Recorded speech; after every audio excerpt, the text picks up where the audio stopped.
Saudações a todos! Nesse vídeo, iremos abordar um acumulado de atualizações referentes ao cenário da nossa galáxia Nataru, mais conhecida como Via Láctea, com informações provenientes dos contatados Alex Collier e Elena Dannan.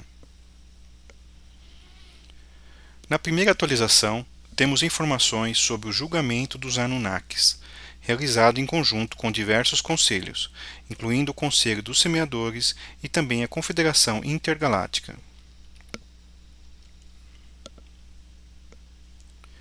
O rei Anu, ou pai dos Anunnakis, foi invocado pela Confederação Intergaláctica para o julgamento da facção negativa dos Anunnakis, lideradas pelo seu filho Enlil. Vamos ouvir a mensagem de Alex Collier sobre a invocação de Anu.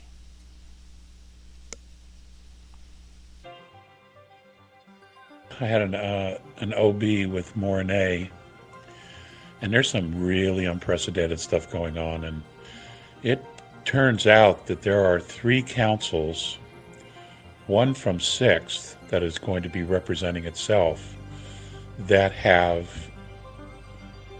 summoned Anu of the Anunnaki, and they're going to be talking to him directly about the situation with the sons, and specifically about the crimes that Enlil has done in many different places. So this is all going to go down.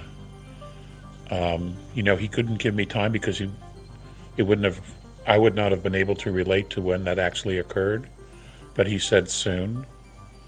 The appointment or the meeting has been accepted by Anu. And I said, did these things happen? He goes, no, this would be a first that many of us would be there to represent. And I said, well, how are you going to impress upon him? He said, well, we have the holographs.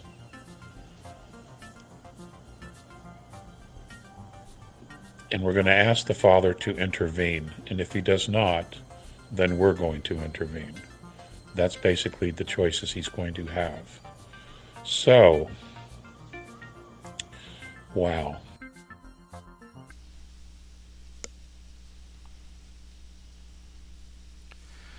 Sem dúvida, uma reunião extraordinária entre os mais altos conselhos da galáxia, conselhos intergalácticos e conselho dos Anunnakis.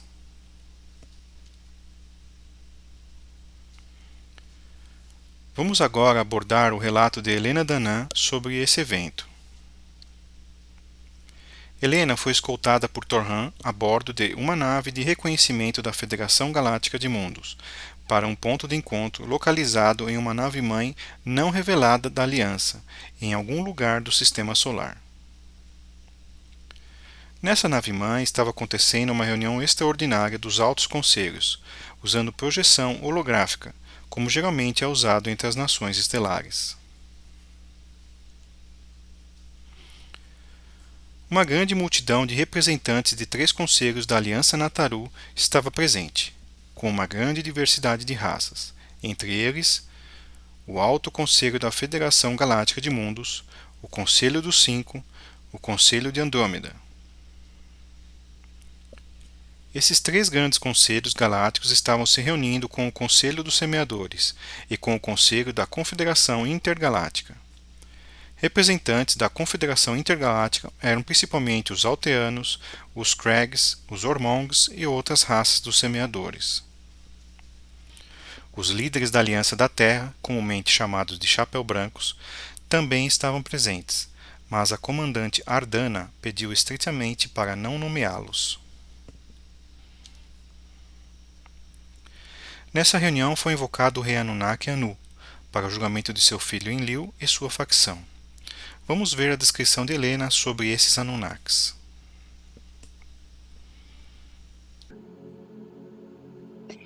In the center, broadcasting from his home world, located somewhere in the Orion Zone, Anu was present. The Father King, the monarch of all Anunnaki. He was there as a giant being of bright, translucent light, sat on a high throne. This throne was, in fact, in reality, a holographic projection chair. I couldn't tell if he was wearing clothes because his body was extremely bright. No wonder why the Anunnaki elite are called the Shining Ones. As Enki once explained to me, the Anunnaki elites do master the secrets of eternal life, and the components they use to sustain their body involves ingredients such as monoatomic gold. And Enki told me that these methods can make with time the skin glow and really shine. Anu was moving a lot, stepping down and back on his seat, walking around with large moves. He had a long, elongated skull and bright blue eyes. He was magnificent and looked massive. Visually, he measured, I think, about 12 feet high, but I do not know, okay, if it was his real size or magnified effect from the holographic projection, because Enki is not that tall. It's very tall, but not 12 feet high. But you know, with people, you can have different heights and sizes in the same race, you know. So either sides of the father's throne really reminded me of the biblical abductions stories, such as Enoch, when he sees God on his throne and the angels either sides, you know. And it was the same settings in this projection meeting hall. There was the main seat where Anu was, and this seat was a bit more elevated, and on the sides, the two opposite factions of the council, you know.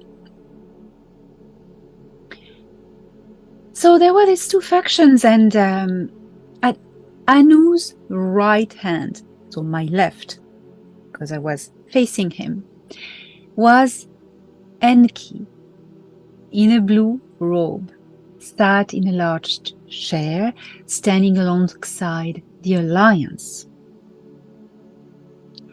On Anu's left hand, on the other side, my right, was Enlil, in a yellow jumpsuit with black stripes on the side of its arms.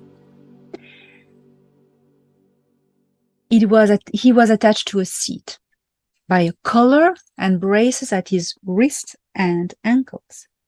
And I could finally see what Enlil looks like. And, well, he was strikingly different from Enki. You could clearly tell them apart. Enlil was taller than Enki and more robust, and his face was larger and stronger. He had a stronger bone structure, especially prominent cheekbones, and he had slanted eyes and a large nose, and the nose was a bit, you know, had a bit of bump, but large in the middle. It was really different. So I couldn't tell the color of his eyes really, maybe bronze or gold, something like this. His skin was clear brown, a little bit tanned. Enki's skin is paler, and he's more thinner, and he has beautiful blue eyes.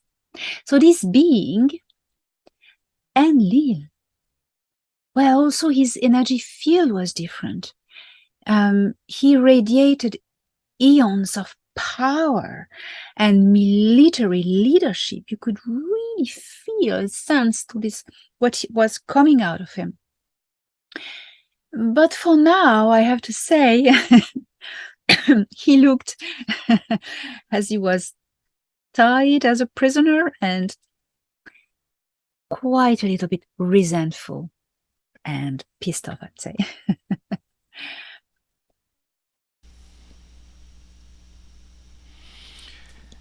Helena também nos informa que somente a Confederação Intergaláctica poderia ter convocado Anu, pois eles representam uma hierarquia superior aos Anunnakis. A Federação Galáctica de Mundos nunca teve esse poder, pois está em pé de igualdade com os Anunnaki em relação às leis galácticas.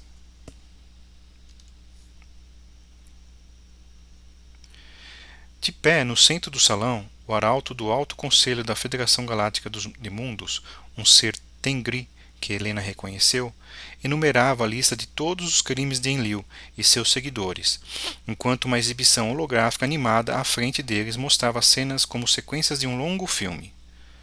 Essa exibição holográfica durou cerca de 6 horas terrestres. Todos os nomes foram citados, ETs e terráqueos envolvidos nesses crimes ao longo da história, desde o início. Helena ficou impressionada ao notar ao lado de Enlil a projeção também de um alto ser reptiliano da raça Sicár, provavelmente um de seus líderes. Ele era enorme e tinha uma impressionante linha de dentes com fileira dupla. Sua pele era como a de um crocodilo, marrom esverdeada, e ele usava roupas. Ele tinha impressionantes asas verde escuras de morcego, que eram amarradas em suas costas por clipes de metal. Ele também tinha uma coleira de prisioneiro e estava respondendo também por muitas coisas terríveis. Helena entendeu que ele era um personagem inimigo importante e anteriormente envolvido em alto grau com o Deep State da Terra. Disseram a Helena, depois da reunião, que ele era conhecido na Terra sob o título Pindar.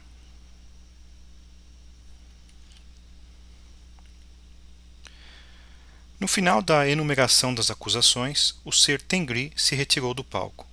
Então, o rei Anu perguntou a Enlil se ele responderia por todas essas acusações, e Enlil respondeu que sim, sem hesitar.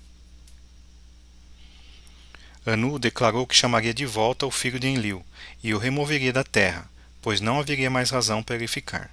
Esse filho de Enlil é conhecido pelos terráqueos como Ninurta, embora seu nome Anunnaki seja Nintag ou Nintak.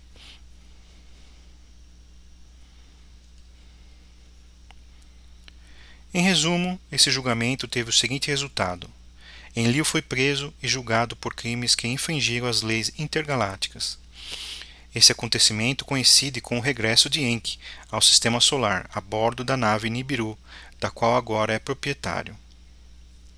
A elite reptiliana, chefe dos Illuminati, também foi presa.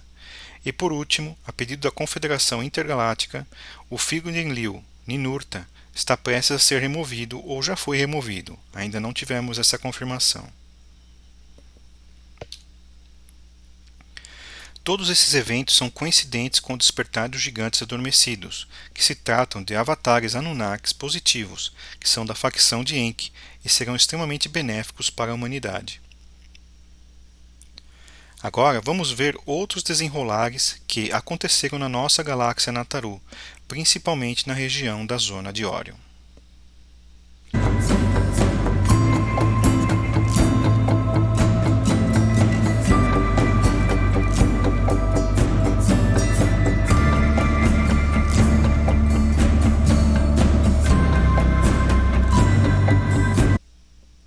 Nessa segunda atualização, temos o resumo e trecho legendado sobre o colapso da aliança dos Grays Nebu. Esse colapso dos Grays, em conjunto com o desmantelamento de sua consciência coletiva de inteligência artificial, conhecida como Rainha de Consciência Colmeia, teve como resultado a importante libertação dos sistemas em Sirius B.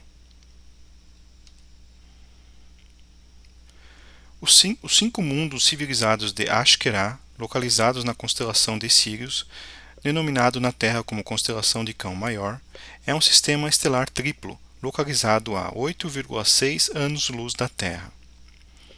Esse sistema é composto por uma estrela azul brilhante, Sirius A, uma anã branca densa, Sirius B, e uma anã vermelha escura, Sirius C.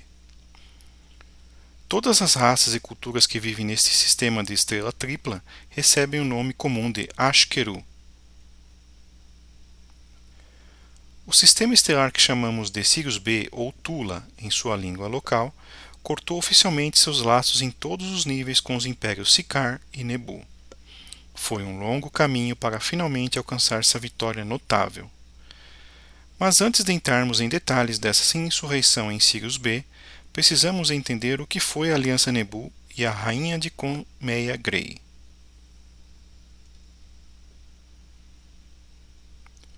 O nome Nebu, em sua linguagem local, significa os mestres, ou domínio, e refere-se apenas aos tal Grays residentes na zona de Órion e ligados à Rainha de Consciência Colmeia Gray, da nebulosa M42.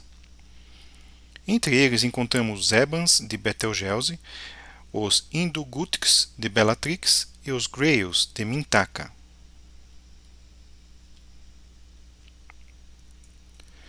No início, na zona de Órion, cada mundo povoado por reptiloides e insetoides e Greys tinha sua própria consciência colmeia planetária individual, ou sua própria rainha colmeia. Como muitos deles se juntaram para formar o Império Nebu, eles se fundiram em uma única consciência colmeia comum, que se tornou totalmente poderosa conforme as rainhas planetárias iam se fundindo, dando origem a uma grande rainha de consciência colmeia, central, localizada na nebulosa de Órion M42. A rainha de consciência colmeia não é um ser vivo biológico real, mas uma superconsciência desencarnada que funciona como uma inteligência artificial ou um supercomputador quântico.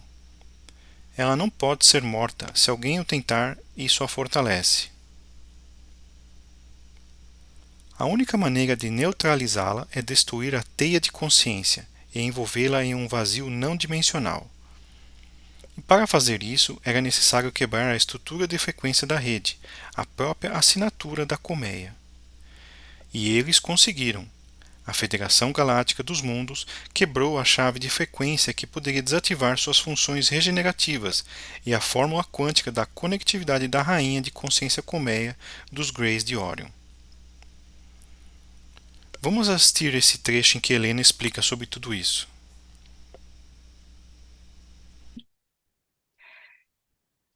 So let's go back to the insurrection in the Sirius B system. And to understand really why a sudden and successful insurrection was made possible for the Tula star system after a millennium and a half of relative peace with their powerful Orion neighbors, we must look back at some specific event that occurred recently in our star system. Because if that hadn't happened in our star system, Sirius B could have never gone into insurrection. It was impossible. So what happened? That changed the face of the history of the galaxy. Well, on September 30th, 2021, my contact in the Galactic Federation of Worlds, Commander Thorhan Eredion, was involved in the arrest of a group of very special tall grey Ebans while they were attempting to escape from Dul's military base and reach out to a portal near Saturn. These were the very same Eban high officials responsible for the treaties with the MJ-12 and the military-industrial complex in 1955. So they were caught and instantly put in stasis and brought at the military science department on board Thorhan's battleship. And this science military department on the Excelsior is led by High Commander Denethor. Why they were instantly put in stasis? Because when they are captured, these beings, the Greys, instantly leave their avatar body. And this because this avatar body is terminated remotely by the Nebu hive for them not to speak. And as all Greys, they also have a brain security shield, which were cracked by the scientists of the Galactic Federation of Worlds. As long as they remain stunned, they couldn't send a signal to the hive. It was really caught in time. And this signal would have resulted in their remote removal instantly. So for the first time, the Galactic Federation of Worlds was able to triangulate those Greys' brain frequencies and neutralize the frequency transmission to the hive queen, and then get to her. For the first time in the history of this galaxy, one could crack the access codes to the Orion hive queen. This Orion hive queen, as I've described already, has been located in the M42 nebula in Orion, in the trapezium cluster. It was the center of the web. So at the start, in the Orion zone, each world populated by reptiloid and insectoid Greys, they had their own hive consciousness, their planetary hive consciousness. And when the Nebu grew their power as an empire, it started by the Eban, always the same, they started it. Many planetary hives merged together to become a powerful central hive. This has been the Nebu. The only way to neutralize the queen of the hive is to destroy the consciousness web, because she's a disembodied supraconsciousness. She can be assimilated to biological artificial consciousness, if you want. To do that, yes, we only needed to crack the web's frequency structure, the very signature of the hive. And they did it. The Galactic Federation of Worlds cracked the frequency key that could disable her and her regenerative functions and the quantum formula of the Orion Gray hive connectivity.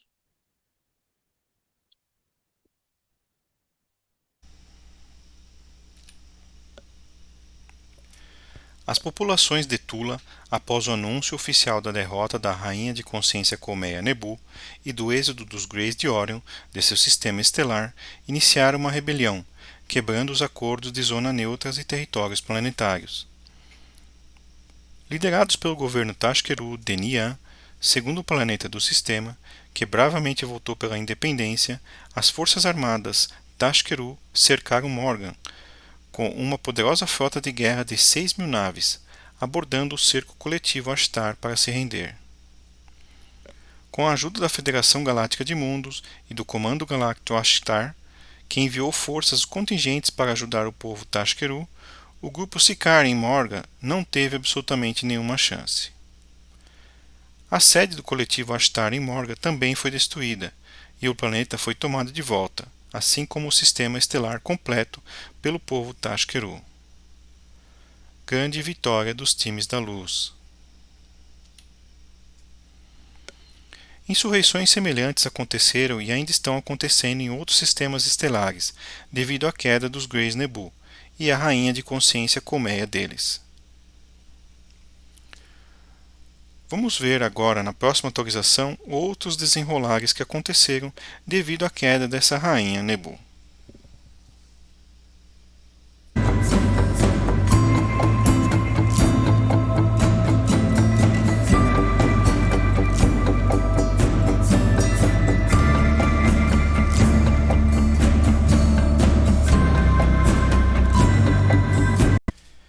Nessa terceira atualização, temos o resumo e trechos legendados sobre acontecimentos após a libertação de Orion, sobre os acontecimentos após a queda da Rainha Colmeia dos Greys Nebu. Mas antes de entrarmos nesses acontecimentos, Helena fez um resumo do que acabamos de ver na atualização anterior, ou seja, quem eram os Greys da Aliança Nebu, como funcionavam as consciências colmeia planetárias e como evoluíram para uma consciência colmeia central. Também nos relembrou sobre como foi o início da queda da Aliança Nebu e seu domínio, que o início dessa queda foi através da captura justamente dos Greys Ebans, que tinham feito os acordos com o grupo MJ-12 em 1955. Também que, após o início dessa queda da Rainha Colmeia, houve a importante insurreição e libertação em Sirius B. E por último, sobre como as muitas espécies de Greys que agora estavam sem uma colmeia central retornaram às suas antigas matrizes planetárias e tiveram grande ajuda e acompanhamento da Federação Galáctica nesse processo. Agora vamos para a parte de acontecimentos inéditos que a Helena divulgou nesse último vídeo. Uma das informações que a Helena nunca havia divulgado antes foi sobre uma raça de ETs chamada A.Collier. Ela compara essa raça em termos de vilania com a raça dos Negumak, de Antares, que sabemos são extremamente hostis e dispostos à guerra. E pelo que chegou de informação a Helena, essa raça A.Collier somente aceita fazer negociações e tratados diretamente com os Anunnakis. Por isso, Helena acaba nos revelando novas e importantes informações sobre os Anunnakis, como por exemplo, a existência de várias ramificações dos Anunnakis.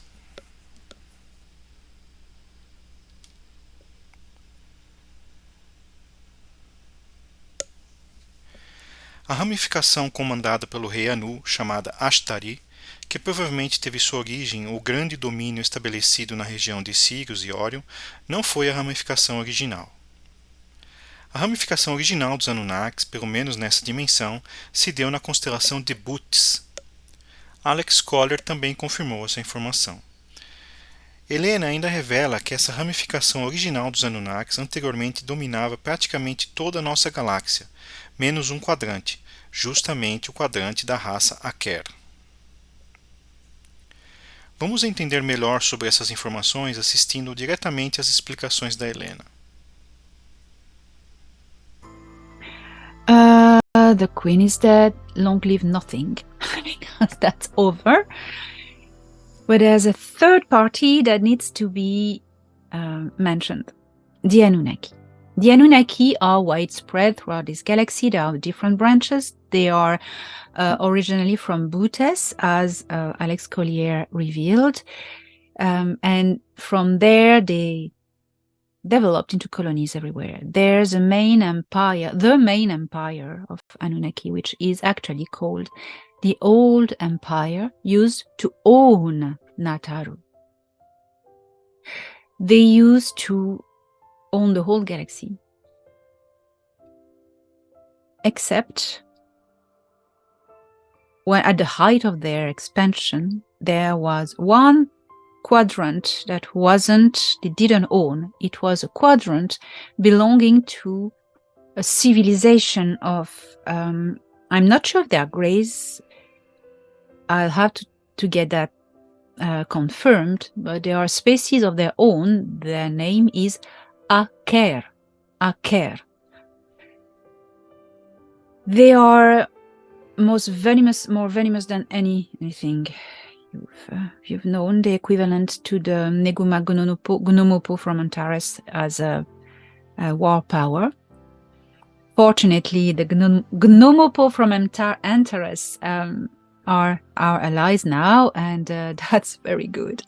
Very good. We maybe will have the A.Collier as an ally, But they're unstable. You don't really... It's difficult to know their intention and what they have in their mind. I do not know much about the A.Collier. I haven't been shown how they look like. We need the Anunnaki because the Anunnaki are the only civilization in this galaxy who managed to have a treaty of peace and non-intervention and non-aggression with the A.Collier. So as long as the Anunnaki hold the Orion Zone and our quadrant as their circumscription and their custody, it's tolerated and they work now. Oh, I'm going to develop that. But as long as they are here, they have the custody of the Orion Zone and our arm of the galaxy. The A.Collier will never come here.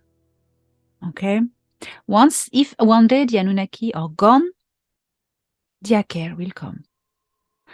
And we do not know what that can generate, That's a known factor. Anu and the old empire, the old Ashtari empire. Why Ashtari? Ashtari, its name means that it was centered in Sirius.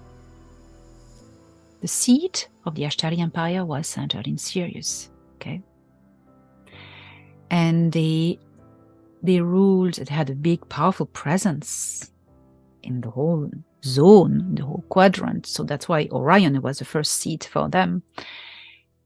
Now, of course, Anu has his word to say about terminating the queen and taking back what was taken by the Nebu. But now there's a change. And Cedars and the Alliance are there to work on diplomatic agreements with Anu. Not forgetting the Council of Five of Al-Nilam, who used to take care of the balance in the Orion Zone. What I have been informed of these diplomatic treaties, as now I can tell about it because they have been pretty much sealed, is that Anu is temporarily, as a transition period, the custodian of the Orion Zone, to protect the Orion Zone from the A.Collier and anything else. And in his protection, the transfer is slowly passed onto the custody of the Council of Five. Well, I would say not the custody, the good care of the Council of Five of Al-Nilam. The Council of Five of Al-Nilam is now going to have the main, not control, but guidance and administrative role for the whole Orion Zone, okay? Anu will be like symbolical monarchy behind, because he will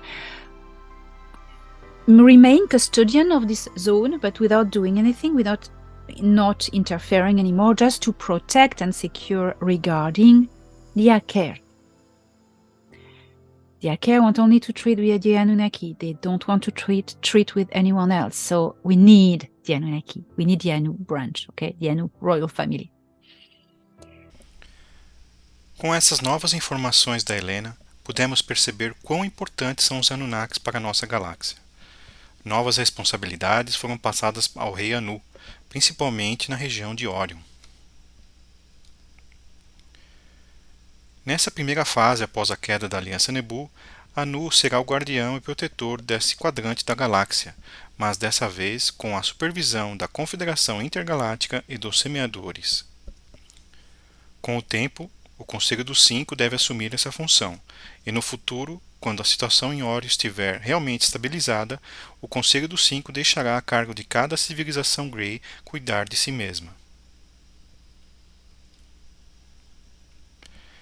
E agora, finalizando esse vídeo de coletânea de atualizações, podemos concluir que, apesar de se tratarem de informações vindas de longe, vindas de outras constelações e do espaço profundo, são informações extremamente importantes para a Terra, pois tratam justamente das raças de ETs que estiveram intimamente ligadas com a escravidão humana, e que agora, finalmente, depois de muitos milênios, entramos na fase de libertação, não só planetária, mas também da nossa galáxia.